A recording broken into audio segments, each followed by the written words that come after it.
చెప్తాను మీరు RK అనాలనా Ramakrishna అనాలనా? RK అంటే పబ్లిక్ తెలుసు, మీ ఇష్టం, మీ కంఫర్టబుల్ ఎట్ట పిలిచినా పర్లేదు. ఓకే, ఆర్కేనే పిలుస్తాం, మాకు కూడా కంఫర్టబుల్, 2 అక్షరాలతో అయిపోతుంది. ఓకే, ఆర్కే గారు ఫస్ట్ ఆఫ్ ఆల్ కంగ్రాచులేషన్స్ అండి, అగ్ని పరీక్ష వరకు వెళ్ళారు. ఎందుకంటే ఎన్నో లక్షల మంది అప్లై చేసిన దాంట్లో నుంచి వెళ్ళి మీరు అగ్ని పరీక్ష వరకు వెళ్ళారు. మీరు లారీ డ్రైవర్, ఓకే, ఏ ఊరు మీది? మాది దేవరకొండ, నల్గొండ జిల్లా దేవరకొండ. Big boss చూస్తుంటారా? చూస్తా, పోయినసారి చూసిన లాస్ట్ సీజన్. ఎందుకు కామెంట్స్ ఉన్నారనా? లేదు, క్యాజువల్గా ఎప్పుడైనా ఇంట్లో పెడితే చూసేవాడిని అంతే. ఇంటికాడ ఉన్నప్పుడు మాత్రమే వాళ్ళు చూస్తుంటే వాళ్ళతో పాటు చూసేవాడిని అంతే. ఓకే, పర్టికులర్గా ఏం లేదు. మంచి ఫాలోయింగ్ ఉంది మీకు ఇన్స్టాలో, అండ్ మీరు మంచి వీడియోస్ చేస్తుంటారు, ట్రక్ వీడియోస్ ఏదైనా కానీ ప్రమాదాల గురించి కానీ. నాకు ఒక అమ్మాయికి కూడా హెల్ప్ చేయడం జరిగింది, మీరు హెల్త్ ఇష్యూస్ ఉంటే కూడా చాలా మంచిగా రియాక్ట్ అవ్వడం జరిగింది. అగ్ని పరీక్ష అనగానే కామనర్స్కి ఛాన్స్ అని విన్నాను, కానీ వీడియోలు చూస్తే మొత్తం మీరు రివర్స్ అయిపోయారు, మాటలు అవి ఉన్నాయి. అసలు అగ్ని పరీక్ష ఎందుకు ఎంచుకున్నారు ఆర్కే గారు? నేను బిగ్ బాస్ అనేది ఎందుకు ఎంచుకున్నా అంటే పర్టికులర్లీ నా సపరేట్ కాస్ కోసం ఎంచుకున్నా. నేను డ్రైవర్ల గురించి అక్కడ ఏదైతే చెప్పారో, నేనేం చెప్పినో స్టూడియోలో కూడా, అది డ్రైవర్లకు నాకు కొన్ని యూనియన్స్ కావాలి, దీని ద్వారా నేను ఒక బేస్ అనేది బిల్ట్ చేయగలుగుతా. ఇది వరకు చాలా ధర్నాలు కానీ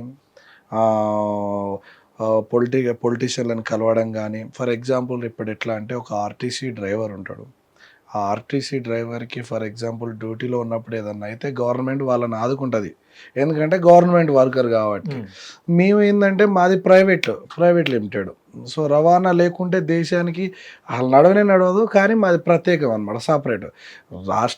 దేశం అంతా ఎట్లా చూస్తుంది అంటే, అందరు డ్రైవర్లు వేరు, లారీ డ్రైవర్లు వేరు అనే విధంగా చూస్తుంది. మీకు తెలుసు కదా సొసైటీ అంటే, చూడగానే వీళ్ళకు బ్యాడ్ హ్యాబిట్స్, ఆడపిల్లల పట్ల తప్పుడు నిర్ణయాలు, సో అందరు అలాగే ఉంటారని చెప్పేసి ఒక ముద్ర వేసింది అనమాట. నేనేం చేసిన అంటే, అవన్నీ మార్చలేకపోయినా కొన్నైనా మార్చుదాం అనే ఉద్దేశం నాది. సో దానికోసమే నేను డ్రైవర్ల వీడియోలు చేయటం, డ్యూటీలో జరిగే విషయాలన్నీ ఎక్స్ప్లోర్ చేయడం వీడియోలో, అందువల్ల చేస్తాను.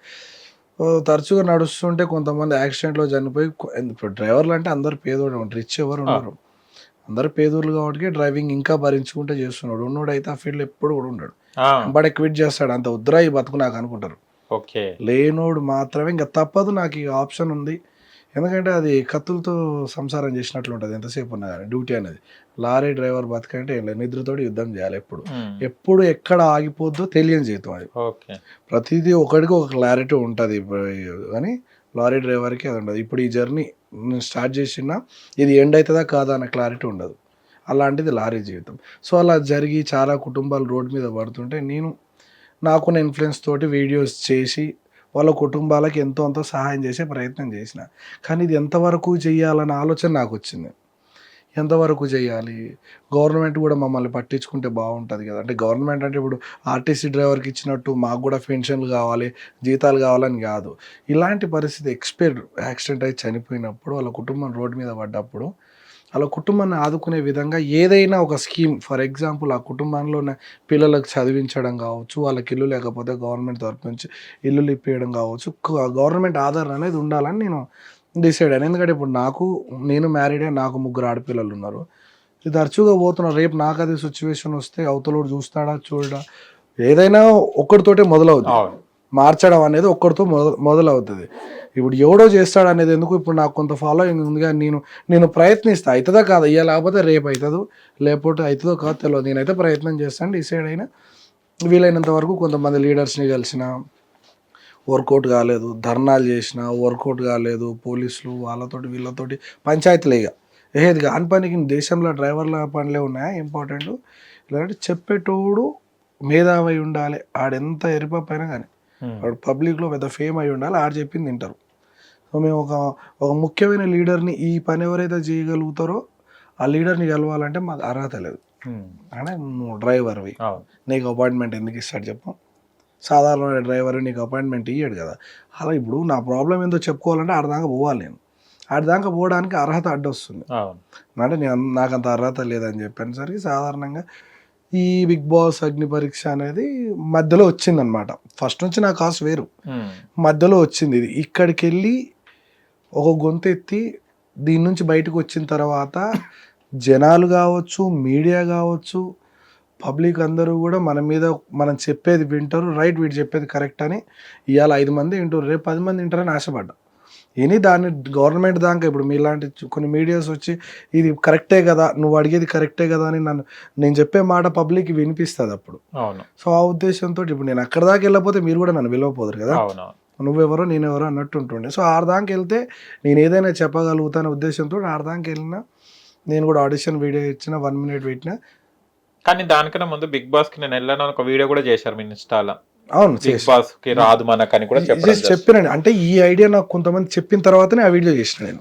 ఏమని చెప్పాను, చాలా మంది ఏమంటారు అంటే, అలా నువ్వు చేసే ఫైట్ కు ఇందులోకి వెళ్తే నీకు ఖచ్చితంగా ఏదో ఒక రకమైన హెల్ప్ అవుతుంది, అప్పుడు నువ్వు చెప్పేది ఖచ్చితంగా పబ్లిక్ వింటారు, నీకు మన డ్రైవర్ పట్ల అంటే మా డ్రైవర్లే చెప్పడం.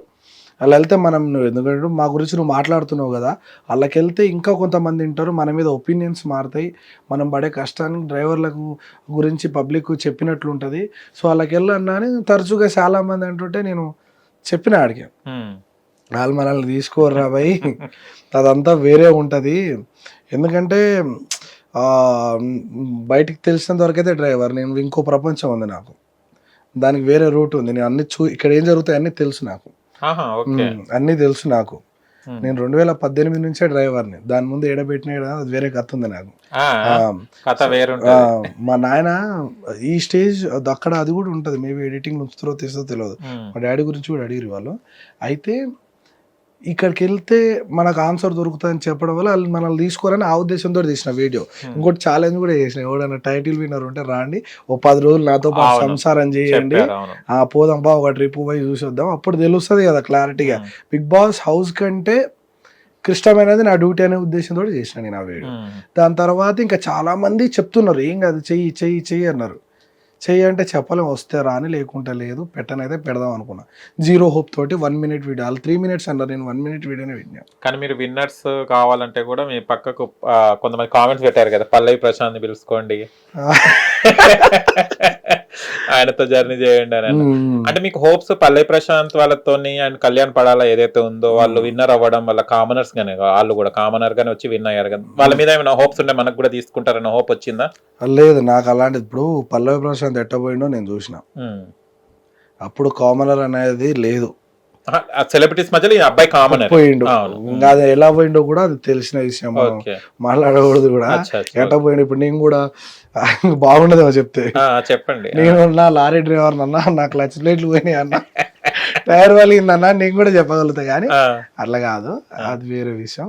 కళ్యాణ్ విషయంలో అంటే వాళ్ళవి చూసినాకనే ఇప్పుడు లోపల ఏం జరుగుతుందో మనకు తెలియదు. వీళ్ళ షో నేను ఎప్పుడైతే బిగ్ బాస్కి అప్లై చేసినో అప్పుడు చూసాను నేను బిగ్ బాస్ అగ్ని పరీక్ష అనేది. అంటే డైలీ జియో హాట్‌స్టార్ ఓపెన్ చేసి అలా చూడ్డాం రోజు, వాళ్ళు ఏంది దీని కథ ఏందో తెలుసుకోవాలన్నట్టుగా డైలీ చూసిన. అప్పుడెప్పుడో పల్లవి ప్రశాంత్ పోయినప్పుడు చూసిన, మరి మనలాంటి సాధారణ వ్యక్తి అలా పోయింది కదా అని పోయి అప్పుడు చూసినాం. తర్వాత ఇది నేను చేసిన తర్వాత చూసిన కళ్యాణ పడాల ఏంది, అసలు కథ ఏంది అనేది తెలుసుకోవడం, పూర్తి అగ్ని పరీక్ష అంటే ఏంటిది అనేది చూడడం స్టార్ట్ చేసిన. అప్పుడు నాకు కొంచెం జెన్యూన్ అనిపించింది, ఎందుకంటే లోపల జరిగే రాజకీయాలు బయటికి పెట్టరు కదా. సో తర్వాత నాకు కొంచెం డౌట్ వచ్చింది. ఫర్ ఎగ్జాంపుల్ ఎట్లా అంటే, ప్రసన్న బ్రో అని ఒక ఆయన ఉంటాడు, ఆయనకు 3 greens వచ్చినాయి, అన్ని రకాలుగా ఎలిజిబుల్, హౌస్లో కోలే, అది అర్థం కాలేదు నాకు. ఆ క్వశ్చన్ అట్లనే ఉంది. సో ఇవన్నీ ఇంకా 2-3 గ్రీన్లు వచ్చినాయి, ఫుల్ గ్రీన్. వాళ్ళు వెళ్ళలేదు. ఎందుకు వెళ్ళలేదు అంటే, గేమ్ అగ్ని పరీక్షలా జరిగే స్క్రిప్ట్ ఏంటంటే వాళ్ళు అన్ఫిట్ అని చూపించడానికి. ప్రసన్న బ్రో నాకు ఎక్కడ కూడా అట్లా అనిపించలేదు, అది వాళ్ళ విషయం, మనకు సంబంధం లేదు, వాళ్ళు మాట్లాడుకుంటారు. నేనేమనుకున్నా అంటే, మనం కూడా పెట్టిన తర్వాత సరే ట్రై అయితే చేద్దాం, ఏదైతే అదైంది, ప్రయత్నం అయితే చేద్దామని చేసిన తర్వాత 1 minute వీడియో పెట్టిన. 1 minute వీడియో 1 minute పెట్టిన, అందరికి 3 నిమిషాలు తగ్గొద్దని పెట్టారు. 1 minute నేను 1 minute పెట్టినా, నా దాంట్లో అప్లోడ్ కాకపోతే మన దాంట్లోకి వెళ్ళి పెట్టించిన, నాకు టైం లేకుండా డ్రైవింగ్ లో నేను. మెయిల్ కూడా మీది కాదట కదా?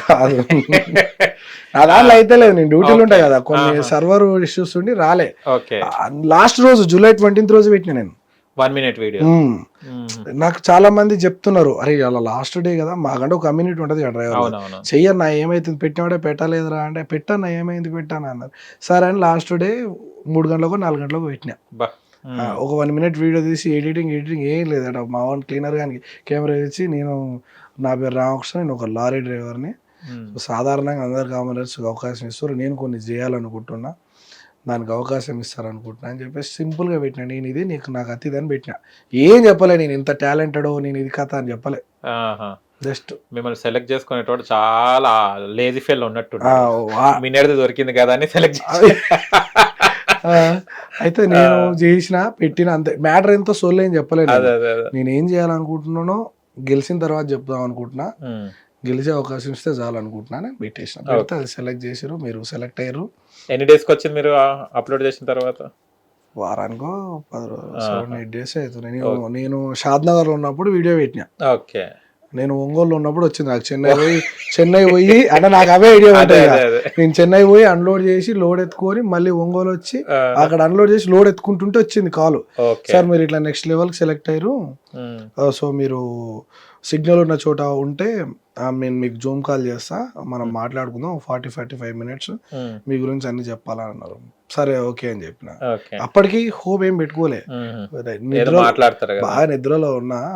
చెప్పండి అంటే వచ్చిందంటే ఓకే ఓకే చేస్తాను. సిగ్నల్ ఒంగోలు డెస్టినేషన్స్ లో లోడింగ్ పాయింట్ లో ఉందని చెప్పి కొంచెం సిగ్నల్ వచ్చి ఎక్కడ జర పడినట్టు పెట్టుకొని మొహం గీడ ఆడుకొని రెడీ అంటే మీ పేరు అలా అంటే అది వాళ్ళ ప్రాసెస్ ఏదో తెలియదు కానీ వాళ్ళకి మనం ఇలాంటి సందర్భం ఒకవేళ వస్తే వాళ్ళకి దొరికిపోవాలన్నట్టుగా అడుగుతారు క్వశ్చన్లు. ఇలాంటిది వస్తే, ఇలాంటి సిచ్యువేషన్ వస్తే మనం అక్కడ వాళ్ళకి దొరకాలన్నట్టుగా నీకు ఎన్ని అక్రమ సంబంధాలు ఉన్నాయి కూడా అడుగుతారు వాళ్ళు. నువ్వు మీ పెళ్ళానికి నువ్వు ప్రపోజ్ చేసినావా, చేసిందా, మీ ఇద్దరి మధ్యలో ఏమైనా రొమాంటిక్ ఫీలింగ్, ఇవన్నీ కూడా నేను చెప్తాడా? అదేంది అది కూడా అడుగుతారా? నేను అడిగిన, నేను చెప్పిన, నేను నా చైల్డ్హుడ్ మ్యారేజ్ నాది, చిన్న ఉన్నప్పుడు అయింది. అక్రమ సంబంధాలు పెట్టుకున్న ఆ టైం లేకుండా నేను నెలకు 30,000 సంపాదించడం స్టార్ట్ చేసినప్పుడే నా ముఖం ముడేసిరు, అవన్నీ ఏం లేవని చెప్పిన. పెళ్ళైనా కూడా ఉంటాయి కదా, మీరు ఇన్స్టాగ్రామ్ యూజ్ చేస్తారు, అది చూస్తారు, ఏదో ఒకటి ఉంటుంది చెప్పు అంటాడు. మీకు జూమ్ కాల్ చేసిన అమ్మాయి అబ్బాయి? అబ్బాయి. అయ్యో, లేకుంటే ఆమెనే ప్రపోజ్ చేస్తే అయిపోతుందని నేను అనుకున్నా. లేదు, నాకు అబ్బాయి చేసి. అమ్మాయా అబ్బాయి? అబ్బాయి చేసిండు. మనసు పడ్డాడేమో. అడగడం కూడా ఎట్ట అడుగుతారు తెలుసా, వర్క్ మీరు ఏమనుకోవద్దు ముందలా, మేము అన్ని అడుగుతాం రూల్ ప్రకారం, అన్ని రికార్డ్ అయితే. మీరు మేలా ఫీమేలా అదేం క్వశ్చన్ అన్నాను. మళ్ళీ ఆన్సర్ కూడా అన్నీ చెప్తాడు, ఏమనుకోకండి ఇది యాజ్ రూల్ అంటాడు. సరేలే అంటే సరే కామెడీగా తీసుకున్నా, నేను కూడా దాన్ని అంత సీరియస్గా తీసుకోవాలి. ఈ 45 నిమిషాలలో మన చరిత్ర మొత్తం లాగేస్తాడు. ఇక బట్టలిప్పి ఏమన్నా చెప్పిండా? అదేనా ఏమనుకోక బట్టలిప్పి అన్నాడా? బట్టలిప్పి మాట్లాడుకుందాం అన్నాడు, అంటే లైక్ ఓపెన్ గా మాట్లాడుకుందాం. ఓపెన్ గా మాట్లాడుకుందాం, మనం బట్టలిప్పి అంతా బరాబర్ మాట్లాడుకోవాలి, ఏవి ఉండొద్దు, అన్ని నీ గురించి క్లియర్ గా చెప్పేసి దీన్ని బట్టే నువ్వు నెక్స్ట్ లెవెల్కి వెళ్తావా లేదా అనేది మా టీం వాళ్ళు డిసైడ్ చేస్తారని అంటారు. అనేసరికి ఎవడైనా కానీ ఇక చెప్పేస్తారు. ఇక కానీ అగ్ని పరీక్ష కన్నా వీళ్ళు మ్యారేజ్ బ్యూరో పెట్టుకుంటే బాగుండే కదా, మొత్తం ఈజీగా తెలిసే పెళ్లిళ్ళు తొందరగా అయిపోయేది. ఎందుకు అగ్ని పరీక్షలు జరిగేది కూడా అదేలే కానీ. ఓకే, అయిపోయింది, బట్టలిప్పి మాట్లాడుకున్నారు. 40-45 minutes తర్వాత, సార్ మీకు త్వరలో మీ కాలు రికార్డింగ్ అంతా మా టీం వాళ్ళు చూసిన తర్వాత మీరు వర్త్ అనిపిస్తే మా వాళ్ళు తీసుకుంటారు అన్నారు. సో అక్కడ కూడా నేను చెప్పిన, ఎందుకు నీకు బిగ్ బాస్ అంటే అక్కడ కూడా చెప్పిన నేను, ఎందుకంటే నా మ్యాటర్ ఫస్ట్ 1 minute ఆడిషన్ కాల్లో చెప్పలేదు కదా, జూమ్ కాల్లో చెప్పేసిన తర్వాత నెక్స్ట్ రౌండ్ మీరు సెలెక్టెడ్ అని మళ్ళీ ఒక 1 week తర్వాత నాకు మెయిల్ వచ్చింది. 19వ తారీఖు జూలై 19వ తారీఖు మీరు స్టూడియోకి రావాలన్నారు. వెళ్ళినాం, మన వాళ్ళందరూ చాలా మంది వచ్చారు. 6th round వరకు బుక్లెట్ ఇచ్చారు. ఆ బుక్లెట్ లో కూడా ఏదైతే జూమ్ కాల్ ఉందో ఆ జూమ్ కాల్లోనే ఏం ఆడిరో అయ్యే question, law and order break చేయాలనుకుంటే నువ్వేం చేస్తావు, అదేంది ఇదేంది అన్ని ఆడే క్వశ్చన్లు ఉన్నాయి, ఈడవే క్వశ్చన్లు ఉన్నాయి, రాసి పడేసినాం. ఇంట్రడక్షన్ ఒక మేడం వస్తుంది, ప్రతి టీం కి 10 మందిని పెడతారు కదా. ఎంత టైం పట్టింది బుక్ ఫిల్అప్ చేయడానికి? 2 hours పట్టింది. ఎగ్జామ్ రాస్తే కూడా మీరు ఇలా కలెక్టర్ రాయను కూడా అంత రాయలేదు, అంత రాయలే. మిస్ చేయొద్దు అంటారు కదా. మిస్ చేయొద్దు ఖచ్చితంగా, ఒక్క క్వశ్చన్ కూడా ఆన్సర్ ఉండకూడదు అని. ఫన్నీ క్వశ్చన్స్ చెప్పండి, దాంట్లో ఒక 4-5. ఎన్ని ఉంటాయి? 100 ఉంటాయి, 200 క్వశ్చన్స్? 200 ఉంటాయి, 150